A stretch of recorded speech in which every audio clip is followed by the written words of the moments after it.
Donc bonjour à tous, on se retrouve pour une nouvelle vidéo, cette fois-ci non pas sur un chapitre, mais sur plutôt une compétence rédigée, et notamment cette fois-ci en lien avec le brevet, avec le fameux développement construit. Donc, plusieurs attendus. Tout d'abord, la première chose, il va falloir comprendre le sujet et le délimiter. Avoir des connaissances, pour pouvoir les utiliser et surtout les classer. Et enfin, rédiger ce développement construit en utilisant un lexique qui est spécifique. On va voir justement l'introduction, le développement avec selon 2 ou 3 parties et une conclusion. Tout d'abord, il va falloir identifier la discipline pour éviter justement le hors-sujet. Donc dans votre brevet, vous aurez toujours, par exemple, exercice 2, maîtriser différents langages, et vous allez avoir tout de suite géographie. Éviter le hors-sujet. Donc là, c'est le 2023, ils avaient eu les espaces de faible densité. Donc là, direct, on passe en géographie. Et on n'inverse pas en essayant de faire de l'histoire. Vous avez un sujet, il faut y répondre. 2022, histoire. Ils avaient eu le premier thème. Donc, une fois le sujet lu, il va falloir l'analyser, le comprendre. Exemple, en vous appuyant sur l'exemple de votre choix, rédiger un développement construit d'environ 20 lignes qui présente les atouts et les dynamiques des espaces de faible densité. Exemple aussi, sous la forme d'un développement construit d'une vingtaine de lignes, présenter les principales caractéristiques du régime mis en place en Allemagne entre 1933 et 1945. Vous illustrerez chaque caractéristique par un exemple de votre choix. Là, vous allez avoir vraiment un outil intéressant. Le sujet est à vous. Utilisez le surligneur. Donc, les mots importants. Là, ce qui vraiment, il ne faut pas oublier. Donc là, on l'a fait. Eh bien, nous allons identifier pour le premier sujet les atouts, les dynamiques, des espaces de faible densité. Pour le sujet en histoire, les principales caractéristiques du régime mis en place en Allemagne entre 33 et 45. Là, il faut limiter dans le temps. Et on illustrera chaque caractéristique avec un exemple. Il va falloir ensuite se demander mais qu'est-ce qu'on a vu et du coup en fait qu'est-ce qui est attendu sur un sujet et justement sur cette question. Pour ça justement pour passer du sujet à notre production, il y a une étape qu'on appelle le brouillon. Le brouillon et le brainstorming. Le brainstorming, ça va être balancer un petit peu toutes les idées, lancer tout ce qu'on se rappelle. Le sujet, j'arrive le jour J, mais qu'est-ce que je me rappelle? Donc là j'ai remis des mots par exemple que nous avons vus en classe ou que nous allons voir en classe selon où on en est dans l'année.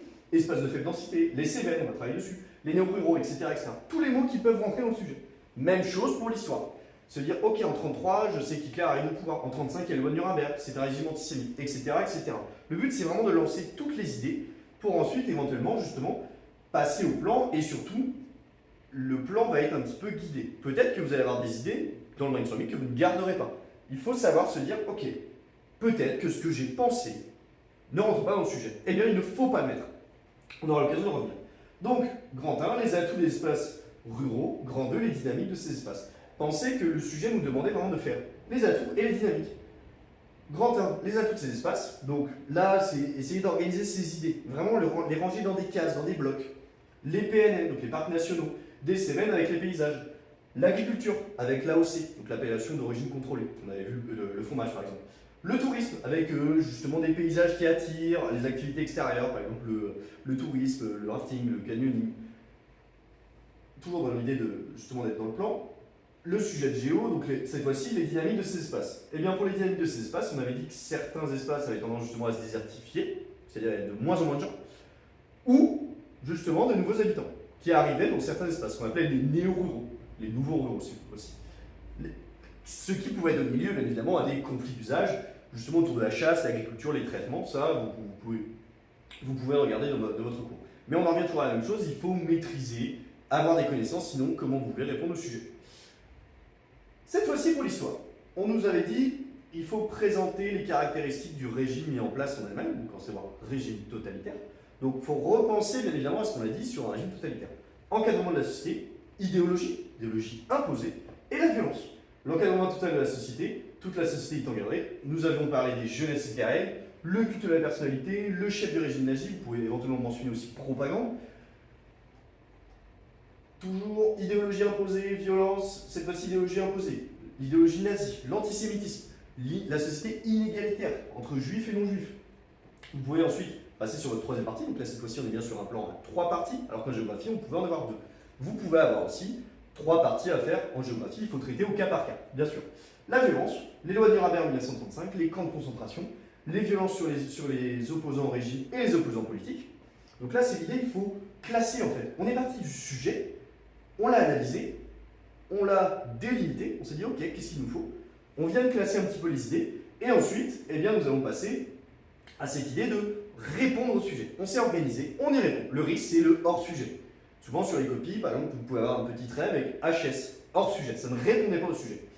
Avant ça, pensez à introduction. Elles ne sont pas forcément toujours obligatoires, mais elles sont appréciées. Donc l'idée, c'est introduire le sujet, le préciser et annoncer ce qu'on va faire après.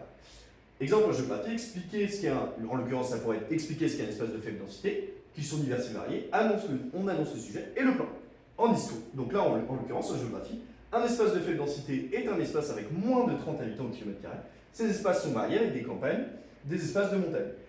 Nous allons voir quels sont les atouts et les dynamiques des espaces de faible densité en France. Ça n'a pas forcément besoin d'être très long, mais il faut y penser. Même chose en histoire. On repense l'arrivée d'Hitler au pouvoir en 1933, parce qu'on nous demande de faire entre 1933 et 1945, la mise en place du régime totalitaire et les dates de la fin de la guerre. Et on annonce le sujet. Adolf Hitler arrive au pouvoir en 1933, rapidement il met en place un régime totalitaire jusqu'en 1945. C'est un régime politique, là on va expliquer un petit peu, dans lequel l'État impose une idéologie officielle, utilise la violence et veut tout contrôler. Nous allons voir comment il encadre la société, comment le régime impose une idéologie et de quelle manière la violence est utilisée. On a notre brouillon, on vient de le faire, on a notre introduction, donc le brouillon on va dire où on met chaque idée. Là maintenant il faut passer dans la rédaction. Pensez des mots-clés, lisibilité. Il faut que votre correcteur, moi, un autre correcteur, puisse vous lire. Votre propos est clair. Limitez les phrases trop longues. Pour ça, pensez une partie, par exemple le grand 1, un paragraphe. L'introduction, un paragraphe. On saute une ligne entre vos paragraphes. Au début de chaque partie, on fait un alinéa, ce qui veut dire que il va falloir avoir, hop, on décale de 2-3 carreaux, pas plus, d'accord? Mais pour ça, c'est ce qui va vous permettre de montrer votre organisation de vos idées. On saute une ligne entre chaque paragraphe, bien évidemment, et on va utiliser justement les connecteurs logiques. Donc ça peut être des mots, donc, cependant, de plus, toutefois. Essayez de montrer que vous maîtrisez la langue française également.